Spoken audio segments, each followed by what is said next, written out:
Hi guys, I hope you're all doing really well. Welcome back to What the Horror, the channel where we talk about horror movies old and new. Last November/December time, I made a list of the best horror movies to watch during the winter months and the Christmas and New Year holidays, and I wanted to make a similar list for the month of October and for Halloween night.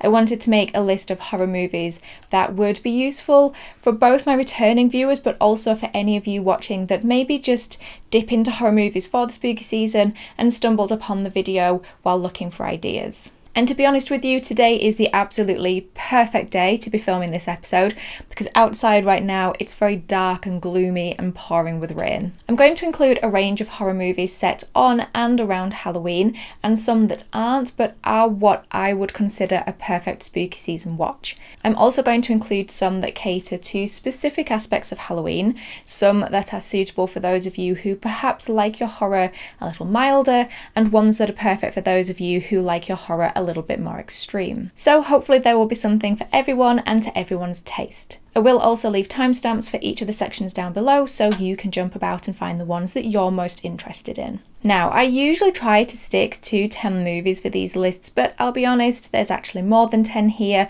I just couldn't whittle it down, so consider that just a Halloween bonus from me to you. The first recommendation on this list is an obvious one, and that is the entire Halloween franchise. That's right, I am copping out and including the entire franchise. There's not much more I can say about the original Halloween that hasn't been said before. It is an absolute classic and one of those early slashers that set out the blueprint for the future slashers that we now know. But what I noticed about this Halloween franchise during my recent rewatch that makes it quite unique actually to other slasher franchises is just how varied it actually is. Yes, granted, it's usually not much more than Michael Myers just slowly walking after people while holding a knife, but there is actually a Halloween movie for everyone. If you want a classic slasher, watch the original. If you want balls to the wall bizarre, then watch Halloween 3. If you want pure 90s aesthetic, then watch Halloween Curse of Michael Myers or Halloween H2O. If you want a cult, then watch the Thorn trilogy. And for you gore hounds out there, then check out Rob Zombie's Halloween and its sequel. With the story being set on and around the Halloween holiday and with the autumn leaves and pumpkins everywhere, it is the quintessential watch during the spooky season. This is even more applicable this year with the release of Halloween Ends on the 14th of October, the third and final installment in the David Gordon Green trilogy. And yes, I will be doing a review of that here on this channel, so keep tuned for that. Next we have The Crow, starring Brandon Lee, Michael Wincott, Ernie Hudson and Tony Todd, and was released in 1994. A young guitarist rises from the dead to avenge the brutal murder of his girlfriend on Devil's Night, seeking the blood of those who wronged him. The Crow is another perfect watch for the spooky season as it's set on the 30th of October, also known as Devil's Night. This movie has everything: tragic romance, vengeance, a killer soundtrack, impeccable goth vibes, and a beautifully dark atmosphere. I saw The Crow described by someone online as a dazzling fever dream of a movie, and they're not wrong. Of course, the movie has that added level of tragedy to it which is impossible to forget when watching it, and that is the tragic death of the lead star Brandon Lee, who died on set after a mistake was made during a scene where his character was shot in the abdomen and he was fatally wounded. They were able to finish the movie by using script rewrites, stunt doubles and CGI, and thankfully we were able to see Lee's last and incredible performance. Highly recommend this one. Next up we have 2 anthology movies filled with various stories set on and around Halloween night. First we have Trick or Treat, a Halloween anthology released in 2007 and directed by Mike Dougherty. On Halloween, a few people face their worst nightmares as their paths cross one another. These include a couple that blows out a Halloween lamp, a serial killer, a college girl, and a few errant teens. Most of you have probably already seen Trick or Treat or at least heard of it. Its lead character Sam is almost the face of Halloween merchandise at this point, but in case you haven't heard of it, Trick or Treat is an anthology that is broken down into 4 individual stories, all framed around the same Halloween night. This one is a yearly rewatch for me because it's one of those movies that is just completely full-on, in-your-face Halloween. Not only in the look of it, but also how it delves into the ancient legends behind Samhain and the traditions we do each year during the holiday that have come from it. A little self-plug here, but I have in fact done an episode on the real legends behind Trick or Treat, which I'll leave a link to here. It is an early episode of mine, but what I say still stands up, I think. Trick or Treat is a fun watch with some genuinely creepy moments in it. The school bus story actually creeped me out a little bit when I first watched it. And we also have Tales of Halloween, another anthology movie that was released in 2015. 10 short stories revolve around ghosts, ghouls, monsters, the devil, aliens, and axe murderers who terrorize a suburb on Halloween night. It has 10 separate stories, but similar to Trick or Treat, they all kind of interlock.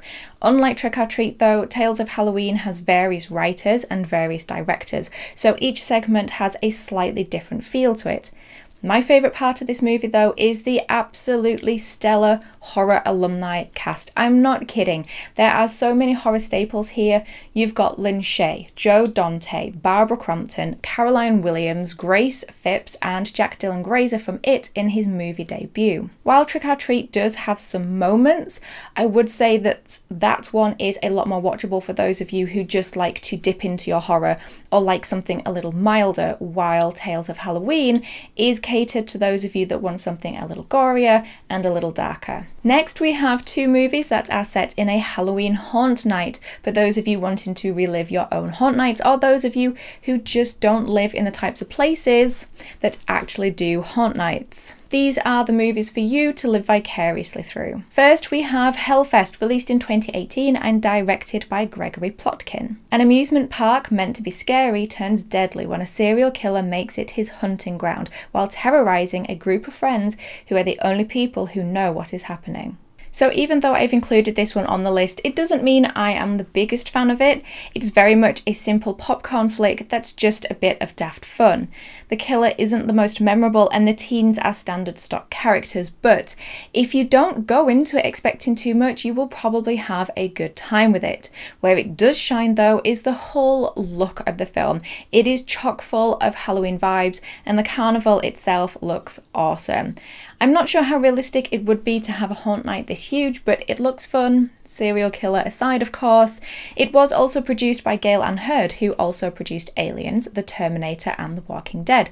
And talking of The Walking Dead, the soundtrack for Hellfest was done by Bear McCreary, who also did The Walking Dead soundtrack, and it also stars Tony Todd, so it's got that going for it. Our second Halloween Haunt Night movie is Haunt, released in 2019. A group of friends discover a haunted house on Halloween and decide to explore it. However, things do not go as per plan as the night turns deadly. Haunt is set in an extreme haunted house and is much darker and gorier than Hellfest, so if you want one on the lighter side, I would say go for Hellfest, but if you want your horror a little more brutal, then definitely try Haunt. The kills are definitely much more brutal in this movie. Haunt is written by some of the guys who did A Quiet Place, not John Krasinski, but the other two, Scott Beck and Brian Woods, and it's produced by Eli Roth, hence the brutal. I think the characters and villains are more interesting too, and I love the look of the villains with the different masks to identify them by, but just a heads up, the movie does delve into one character's background that touches on abuse, so I just wanted to put that out there in case. Next up, we have 2 movies which will hopefully satisfy those of you who are looking for and wanting something a little gorier and a lot more extreme. First, we have Rob Zombie's movie debut, House of a Thousand Corpses, released in 2003. An empty fuel tank and a flat tire lead 2 couples down a terror-riddled road to the House of a Thousand Corpses. Inspired by movies such as Texas Chainsaw Massacre and The Hills Have Eyes, House of a Thousand Corpses was actually conceived while Rob Zombie was designing a haunted house attraction for Universal Studios. And honestly, a lot of this movie feels like it's a haunted house event. This is probably in part because it was filmed on a backlot, and the fact that it's set on October 30th as the Fireflies prepare for Halloween, it just makes it a perfect watch for the spooky season. What's interesting about Zombie's Firefly trilogy is that as an audience, we are supposed to like, sympathise with and root for the Firefly family. I will say that Otis and Captain Spaulding are my personal favourite aspect of this movie and the whole trilogy actually. This one isn't going to be for everyone. Not everyone likes Rob Zombie's style as a director, and 1,000 Corpses is an absolute assault on the senses, but it will satisfy a lot of you wanting your horror more brutal. I think I've said brutal horror quite a few times now. And the second more extreme movie is Terrifier, released in 2016. Art, the malicious clown, returns with a murderous intention to kidnap 3 young women and kill anyone who comes in his way. I think it's safe to say that Terrifier is going to be the most brutal and gory entry on this list, so just that one last heads up that this is not for the squeamish. Terrifier sees the return of Art the Clown, who made his first appearance in the anthology movie All Hallows Eve, which came out in 2013. And Art is definitely the best part about this movie. He's so incredibly creepy, but with a really dark, twisted humour to him as well. The kills are also a really strong point for you gorehounds out there. Not only are they incredibly gross, but they're also done with practical effects, which we always appreciate. There's not much more to this movie aside from that. It's campy with very little actual story and some weak dialogue, but because of this, it is a great throwback to campy 80s horror. I also have to say that the director, Damien Leon, also wrote it, produced it, edited it, and did the special effects makeup. I think that that is so commendable. And again, like Halloween, Terrifier has its sequel releasing this October. In fact, by the time this episode comes out, it will probably already have been released, so it's the perfect excuse to catch up on the first one. Next up are some movies that aren't set around Halloween, but ones that I still think are a perfect watch. Okay, so these next 2 movies I've included because of their autumnal / fall / spooky aesthetic. First up, we have The Exorcist, released in 1973. Reagan, a young girl, displays a bizarre behaviour after playing with a Ouija board.